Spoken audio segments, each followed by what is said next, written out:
Hello guys! Magandang araw po. So, for today's video nga po, ang inyong tindera ay gumawa ng lumpiang pizza. In short is lumpizza. Pwede rin po natin siyang tawaging Hawaiian lumpizza.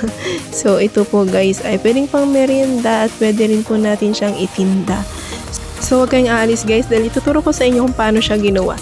First, prinito ko po muna itong ham. Kasi kailangan po natin siya iprito bago po natin siya i-wrapper. So pagkatapos na nga yun guys ay hiniwa na rin po natin itong green bell pepper. Isa po ito sa nagpapasarap sa ating Hawaiian lumpizza.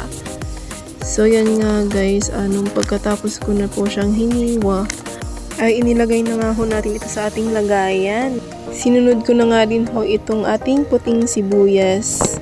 At hiniwa ko na nga rin ho itong ating ham at inilagay sa ating lagayan. Pagkatapos, sinunod ko itong ating cheese.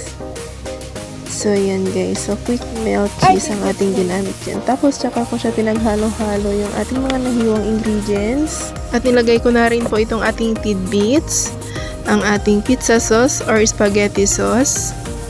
At pagkatapos ko nga pong nailagay ang mga ingredients guys, ay hinalo-halo ko na po ito ng maayos para pantay-pantay pa yung lasa ng ating magagawang lumpizza. At pagkatapos nga nun guys ay ito inupisan ko na rin pong nagbalot. Balutin mo ako. Syempre joke lang guys. Nagbabalot po tayo dyan ng ating lumpizza. O diba? Ang ate nyo nagbabalot. Pagkatapos nga po nun guys, ito na ko yung nagawa nating lumpizza and then prinito ko na siya at hindi ko na siya na-video. So yan, nagprito ako ng sample guys. So masarap naman siya guys. Try nyo na. Wow! O diba? Sarap. Masarap yan guys. I-try nyo na. Huwag na kayong mahiya. Siyempre, joke lang. Thank you po sa panonood. God bless you all.